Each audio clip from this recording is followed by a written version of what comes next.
Hi കൂട്ടുകാരെ. അപ്പോൾ ഇന്ന് എനിക്ക് ഹോസ്പിറ്റലിൽ പോകണം. എൻ്റെ സൗണ്ടിന് എന്തെങ്കിലും വ്യത്യാസമുണ്ടോ? ഞാനന്ന് ഓപ്പറേഷൻ ചെയ്തപ്പോൾ ഏറ്റവും കൂടുതൽ പേടിച്ചത് എൻ്റെ സൗണ്ട് വരുമെന്ന് കേട്ടോ.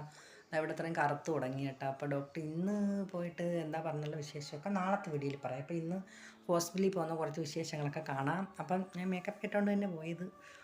അപ്പം നാളത്തെ വീഡിയോയിൽ ഹോസ്പിറ്റലിൽ പോയി ഡോക്ടർ എന്താ പറഞ്ഞു അതൊക്കെ പറയാം. അപ്പോൾ ഇന്ന് എൻ്റെ സൗണ്ടും കുറച്ച് കേൾക്കട്ടെ എന്ന് വിചാരിച്ചു. എങ്ങനെയുണ്ട്? പഴയ സൗണ്ട് തന്നെയാണോ അതോ അതിൽ നിന്ന് മാറ്റമുണ്ടോ?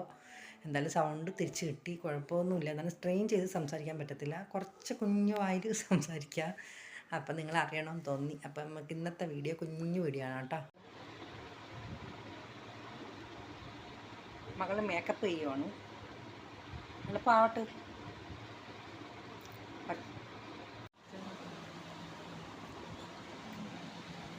അപ്പം ഞാൻ ഇന്ന് ഹോസ്പിറ്റലിൽ പോകാനായിട്ട് റെഡി ആവുകയാണ് കേട്ടോ.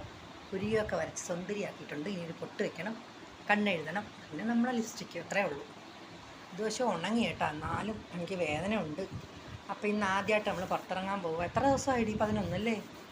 11 ദിവസമായി. വേദന ഉണ്ട് കേട്ടോ, ഇപ്പോഴേ വേദന.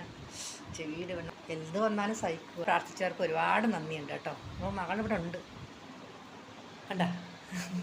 എത്ര ദിവസമായി? 12 11 11 ദിവസത്തിനകം ഞാനിങ്ങനെ പുറത്തോട്ട് പോകാം. അത് ആശുപത്രിയിലാണേ. ഇന്ന് പുറത്ത് പോകുന്നുണ്ട്. ഒരു വഴി കിടക്കുന്ന ഒരാൾക്ക് ഫുഡ് കൊടുക്കാമെന്ന് വിചാരിച്ചു കേട്ടോ. അങ്ങനെ ചമ്മന്തി, പൊരിച്ച മീൻ, അവിയൽ, അതൊക്കെ തന്നെയാണ് കറികൾ. പിന്നെ മീൻകറി ഉണ്ടായിരുന്നു. നമ്മൾ എന്താ പറയുന്നത്, ഞാൻ വിചാരിച്ചു ഒത്തിരി കാലമായിട്ട് അപ്പോൾ കൊടുത്തിട്ട് ആശുപത്രി പുറക്കെ ആയതുകൊണ്ട് അപ്പോൾ എല്ലാത്തിൽ നിന്നും ഒരുവിധം റിസൾട്ട് വന്നില്ലേ. അപ്പോൾ ഒരാളുടെയും വയറ് നിറയട്ടെ എന്ന് വെച്ചിട്ട് ഞാനൊരു ചോറെടുത്തിട്ടുണ്ട്. അപ്പോൾ ഞാനെല്ലാം പൊതിഞ്ഞ് വെച്ചിട്ട് ഒരുങ്ങി നിൽക്കുവാണ്. ഇനി മുടിയൊന്ന് റെഡിയാക്കി ഷോൾ ഇട്ടാൽ മതി. അപ്പോൾ അതാണ്ടേ നമ്മൾ ചോറ് കൊടുപ്പ് ആരംഭിച്ചു. ഇനി ഞാൻ പുറത്ത് പോകുമ്പോൾ എന്തായാലും നിങ്ങളെ കാണിച്ചില്ലെങ്കിലും കൊടുക്കുന്നുണ്ടായിരുന്നു. ഒരു ദിവസം ഞാൻ ഹോസ്പിറ്റലിൽ പോയപ്പോൾ കൊടുക്കാൻ പറ്റി കേട്ടോ. പിന്നീട് പറഞ്ഞില്ലേ, പിന്നീട് ടെസ്റ്റുകളൊക്കെ രാവിലെ ആയതുകൊണ്ട് പിന്നെ കൊടുക്കാൻ പറ്റില്ല. അത് എനിക്ക് മനസ്സിന് സന്തോഷമാണ്. അപ്പോൾ നമ്മൾ അടുക്കള ഇങ്ങോട്ട് ഷിഫ്റ്റ് ചെയ്തു കേട്ടോ. കാരണം അകത്തുനിന്ന് അടുക്കള പുറത്തോട്ടാക്കി. കാരണം ഇവിടെയാകുമ്പം കുറച്ച് വെളിച്ചവും വെട്ടമൊക്കെ കിട്ടും. അതൊക്കെ ഞാൻ പറയുവാണ്, പക്ഷേ അതിൽ കിട്ടിയിട്ടുണ്ടോയെന്ന് അറിയത്തില്ല. അപ്പോൾ നമ്മൾ അക്കൂനെ സെറ്റ് ചെയ്ത് സ്ക്രീൻ മേടിക്കാൻ പോയിട്ട് കിട്ടാത്തതുകൊണ്ട് തൽക്കാലം നമ്മളുള്ള കർട്ടനൊക്കെ വെച്ച് അവനെ അങ്ങ് അടച്ചു കേട്ടോ. ആ സൈഡ് ചക്കിപ്പണിയില്ലാത്ത വിഷമമുണ്ട് കേട്ടോ. എന്നാലും ചക്കിയേയും കൂടെ നോക്കാൻ പറ്റുന്നില്ല, അതുകൊണ്ടാണ് കൊടുത്തത് കേട്ടോ. കുഴപ്പമൊന്നുമില്ല. ചക്കിയുടെ വീഡിയോ ഒക്കെ ഇട്ട് തന്നായിരുന്നു. അപ്പം പകുതിയോളം ഒഴിഞ്ഞിട്ടുണ്ട് കേട്ടോ. ലിപ്സ്റ്റിക് ഇട്ട് കണ്ണെഴുതി. ഇനി മുടിയിൽ ബോ വയ്ക്കണം. ഇനിയിപ്പം നമുക്ക് ബോയും കൂടെ വച്ച് കഴിഞ്ഞാൽ എൻ്റെ പണി കഴിഞ്ഞ്. ഇനി ഷോൾ ഇടണം കേട്ടോ. ഷോൾ ഇട്ടില്ലെങ്കിൽ നമ്മൾ കഴുത്ത് പിന്നെ എല്ലാവരും ഇങ്ങനെ കറയും. മുഖമൊക്കെ നല്ല സെറ്റായി. അത് കഴിഞ്ഞ് നമ്മൾ ചോറൊക്കെ എടുത്ത് കവറിയിട്ടു. പിന്നെ എൻ്റെ ബാഗും എടുത്ത് പിന്നെ ഷോൾ ഇടണ്ടേ. ഷോൾ ഞാൻ ചുറ്റിക്കെട്ടി കഴുത്തിലങ്ങ് ഇട്ടു. അന്നേരം പിന്നെ കാണുമ്പോൾ ആൾക്കാർ എന്താ പറ്റിയെന്ന് ചോദിക്കത്തില്ലല്ലോ എന്ന് വെച്ചിട്ടാണ് കേട്ടോ.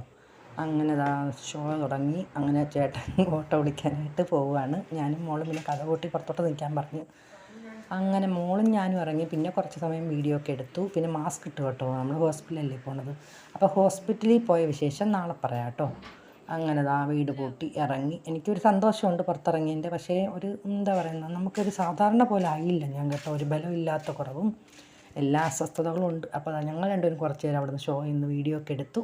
അപ്പോൾ ഇന്നത്തെ വീഡിയോ ഇത്രയേ ഉള്ളൂ. Okay, by.